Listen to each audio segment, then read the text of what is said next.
¿Alguna vez te has preguntado si estás mejor o peor que los demás cuando se trata de dinero? Tal vez te quedas despierto en la noche pensando en el saldo de tu cuenta bancaria, preguntándote si otras personas de tu edad tienen más ahorrado que tú. O quizás estás scrolleando por las redes sociales viendo a gente publicar sobre sus últimas vacaciones o su carro nuevo, y no puedes evitar preguntarte cómo se lo pagan todo. Bueno, hoy voy a levantar la cortina sobre la realidad financiera de la persona promedio. Y te garantizo que algunos de estos números te van a sorprender. Algunos podrían hacerte sentir mejor sobre tu situación, mientras que otros podrían ser una seria llamada de atención. De cualquier manera, para cuando termines este vídeo tendrás una imagen totalmente clara de dónde estás parado financieramente comparado con los demás. Hoy ayudo a las personas a entender el dinero, las finanzas personales y la construcción de riqueza. Si te interesa poner tus finanzas en orden y quizá incluso adelantarte al resto, asegúrate de suscribirte al canal y comenta efecto al vídeo si esta información te ayuda. Antes de profundizar en estas estadísticas reveladoras, déjame preguntarte algo. Cuando piensas en la situación financiera de la persona promedio, ¿qué te viene a la mente? ¿Te imaginas a alguien que lo tiene todo bajo control, construyendo riqueza de forma constante y preparándose para el retiro? ¿O te imaginas a alguien que básicamente vive de cheque a cheque, esperando que todo salga bien al final? La verdad es que la mayoría de nosotros no tenemos idea de cómo luce realmente lo normal cuando se trata de dinero. Podemos tener suposiciones basadas en lo que vemos a nuestro alrededor, pero la realidad suele ser muy diferente de lo que imaginamos. Y aquí está lo que hace que todo este tema sea tan fascinante. Entender estos números no solo se trata de satisfacer tu curiosidad. Se trata de darte la información que necesitas para tomar mejores decisiones con tu propio dinero. Piénsalo así, si estás intentando ponerte en forma, ¿no te gustaría saber cuánto pesa la persona promedio o cuánto ejercicio hace? Si estás tratando de mejorar tus calificaciones, ¿no te gustaría saber cómo te comparas con otros estudiantes? Con el dinero funciona igual. Cuando entiendes dónde estás parado comparado con los demás, puedes tomar decisiones más informadas sobre tu gasto, tu ahorro y tu inversión. Así que comencemos con algo que afecta a cada persona que trabaja, los ingresos. Cuando cobras tu cheque cada 2 semanas, ¿estás ganando más o menos que el trabajador promedio? Según los datos más recientes de la Oficina de Estadísticas Laborales, la mediana de ingresos semanales para un trabajador de tiempo completo está un poco por encima de los $1.000. Eso equivale a aproximadamente $52.000 al año antes de impuestos. Ahora, déjame desglosarlo un poco más. Estamos hablando de ingresos individuales aquí, no ingresos por hogar, lo cual incluiría a un cónyuge u otros miembros de la familia que también podrían estar trabajando. Y cuando decimos mediana, significa que la mitad de los trabajadores gana más que esa cantidad y la otra mitad gana menos. Es el punto medio. Si estás ganando alrededor de $26 por hora, estás justo ahí con el trabajador promedio de tiempo completo. Pero aquí es donde se pone interesante. Esa cifra de $52.000 es antes de que el tío Sam tome su parte. Después de impuestos federales, impuestos estatales, seguro social y otras prestaciones de ley, ese número se encoge bastante rápido. Dependiendo de dónde vivas, podrías estar llevando a casa entre $35.000 y $40.000. De repente, eso ya no parece tanto dinero, ¿verdad? Pero los ingresos son solo una pieza del rompecabezas. Lo que realmente importa es qué hace la gente con ese dinero una vez que lo gana. Y aquí es donde las cosas se ponen realmente fascinantes, y sinceramente, un poco preocupantes. Hablemos del ahorro para el retiro, porque aquí es donde mucha gente está a punto de recibir una seria llamada de atención. Según la encuesta más reciente de la Reserva Federal, la cantidad mediana que los estadounidenses han ahorrado para el retiro es de $65.000. Ahora, antes de que te sientas demasiado bien o demasiado mal por ese número, recuerda que esto incluye personas de todas las edades que sí tienen cuentas de retiro. Aquí viene el golpe, cerca del 25% de los estadounidenses ni siquiera tiene una cuenta de retiro. Tienen $0 ahorrados para cuando dejen de trabajar. 0. Eso significa que una de cada 4 personas que conoces planea depender completamente del seguro social cuando se retire, asumiendo que ese programa siga existiendo para entonces. Para quienes sí tienen ahorros para el retiro, los números varían drásticamente por edad y algunos son bastante alarmantes. Las personas menores de 25 años tienen un saldo mediano de menos de $2.000. Ahora, siendo justos, si tienes 23 años y recién estás comenzando tu carrera, tener $2.000 ahorrados no está tan mal. Pero sí destaca lo importante que es empezar temprano. El grupo de 25 a 34 años lo hace un poco mejor, con un saldo mediano de alrededor de $14.000. Pero incluso esa cantidad parece bastante pequeña cuando consideras que estas personas ya han estado trabajando varios años y deberían estar alcanzando su ritmo financiero. Cuando llegamos al grupo de 65 años o más, el saldo mediano sube a alrededor de $88.000. Y aunque eso podría sonar como una cantidad decente, pongámoslo en perspectiva. Si te retiras con $88.000 y sigues la regla tradicional del 4%, podrías retirar alrededor de $3.500 por año de tus cuentas de retiro. Eso es menos de $300 al mes. Piensa en eso por un segundo. ¿Podrías vivir con $300 al mes en tu retiro? Incluso si tienes tu casa pagada, $300 no te alcanza para comida, servicios, salud y el resto de cosas que necesitas para sobrevivir. Por eso entender estas estadísticas es tan importante. Si estás en tus 20, 30 o 40 y ves estos números de retiro, deberías estar teniendo una conversación seria contigo mismo sobre si estás ahorrando lo suficiente, porque la persona promedio claramente no lo está haciendo. Hablando del seguro social, ya que tanta gente planea depender fuertemente de él, veamos qué proporciona realmente el beneficio promedio. La Administración del Seguro Social reporta que el beneficio mensual promedio es de alrededor de $1.550. Eso equivale a unos $18.600 al año. Ahora, $18.000 podría sonar manejable, especialmente si no tienes una hipoteca, pero recuerda, este es el pago promedio. Si tuviste años en los que no trabajaste o ganaste muy poco, tu beneficio podría ser significativamente menor. Y si fuiste alguien que nunca ganó mucho durante tus años laborales, podrías terminar con un cheque que apenas alcanza para mantener las luces encendidas.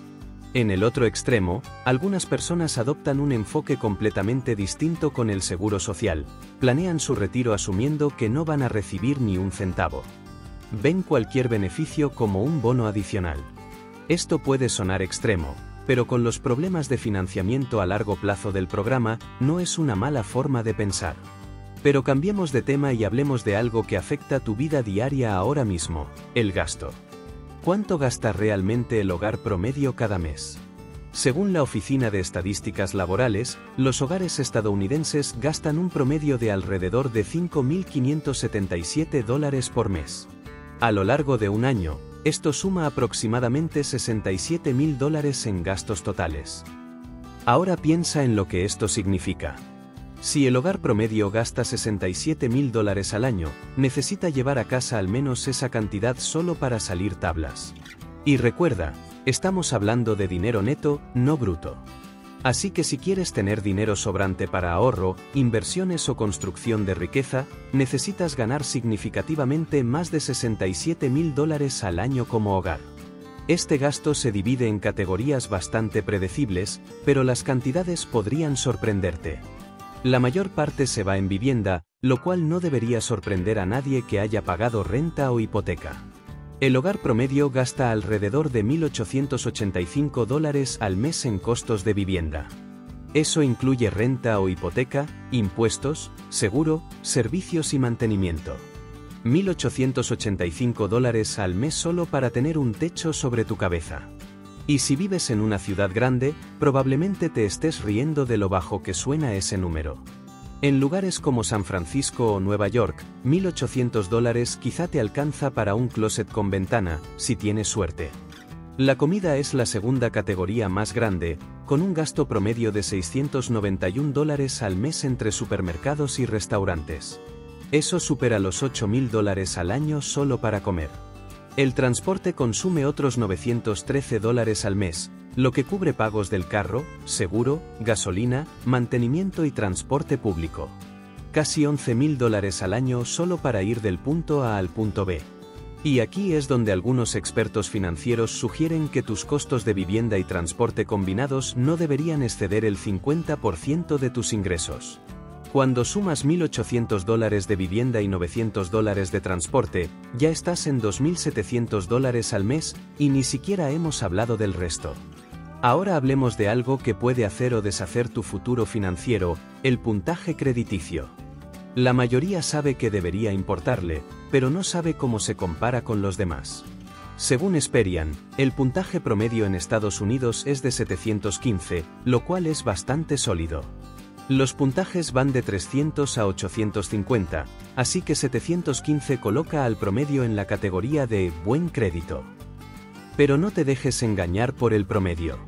También hay muchísimas personas caminando con puntajes en los 500 y 600, preguntándose por qué no pueden obtener buenas tasas de interés en nada.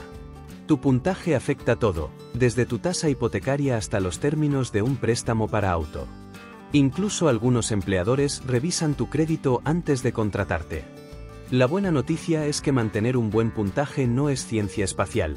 Paga a tiempo, no topes tus tarjetas, y evita abrir nuevas cuentas cada vez que te ofrecen 10% de descuento en caja.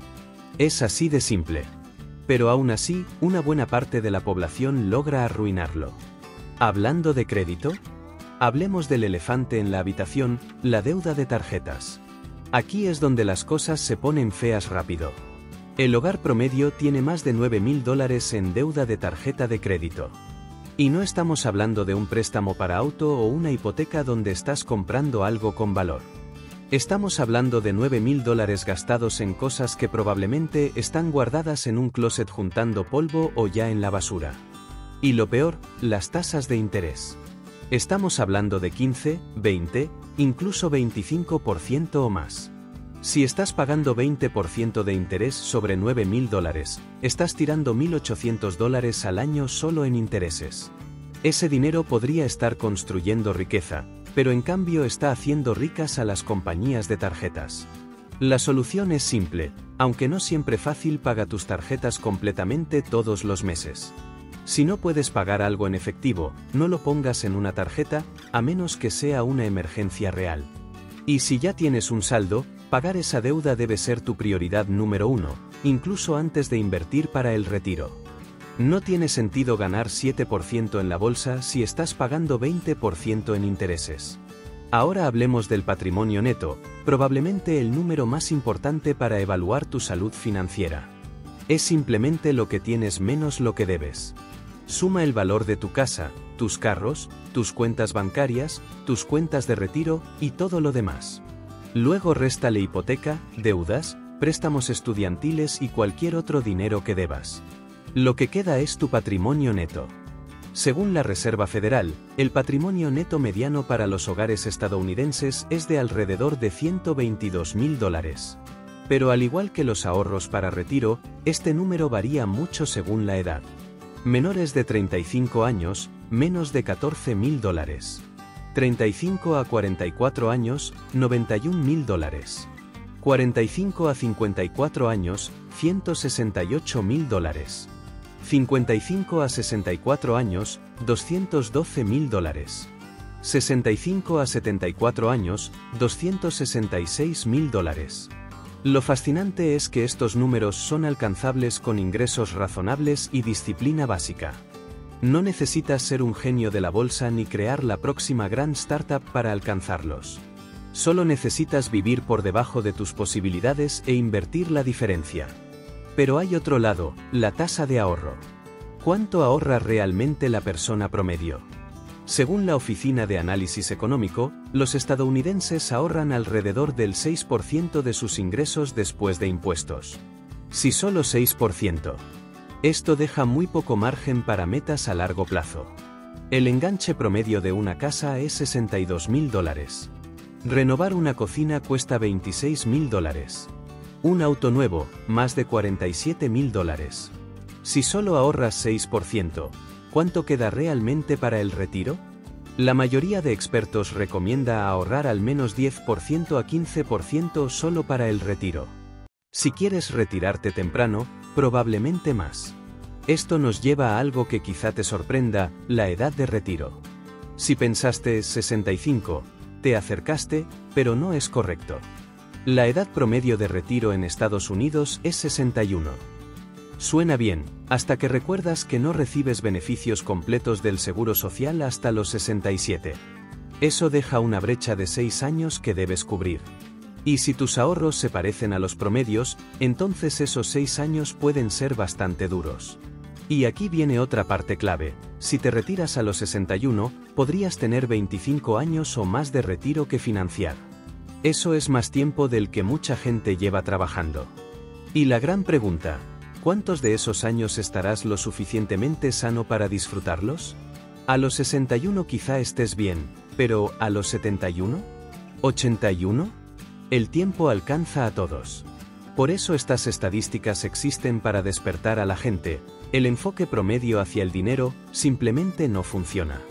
Pero aquí está lo bueno: una vez que conoces el promedio, es fácil superarlo. No necesitas ser millonario. No necesitas suerte extrema. Solo necesitas hacer un poco más que el promedio en varias áreas. Ahorrar más del 6%. Evitar la deuda de tarjetas. Invertir consistentemente en fondos indexados.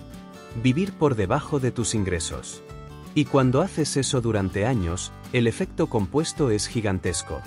Si el hogar promedio gasta $5.500 al mes y tú puedes vivir cómodamente con $4.500, eso libera $12.000 al año para invertir. Haz eso por décadas y tu situación financiera estará en otro nivel completamente distinto. Todos dicen que quieren seguridad financiera, pero muy pocos hacen lo que se necesita. Muchos ni siquiera saben cómo se ve lo normal, así que creen que todos los demás lo tienen todo bajo control, cuando no es así. Si estás viendo este vídeo y algunos de estos números te dieron un golpe emocional, pero tranquilo, respira. Estás aquí, aprendiendo. Eso ya te pone por encima de muchos. Y si estás por debajo del promedio, no significa que estés condenado. Solo significa que tienes trabajo que hacer, pero tienes tiempo. Décadas, en la mayoría de los casos. Si ya estás por encima en algunas áreas, no te confíes. Tal vez tienes buen crédito, pero poco ahorro. O tal vez ahorras mucho, pero no inviertes. El punto es este: las estadísticas del promedio deberían abrirte los ojos, pero también empoderarte. Ellas muestran dónde termina la persona promedio, pero no tienen que ser tu destino. Úsalas como punto de partida, no como línea de meta. Porque una vez que entiendes lo que la mayoría hace con su dinero, es bastante claro qué debes hacer tú para obtener resultados mucho mejores. La elección es tuya.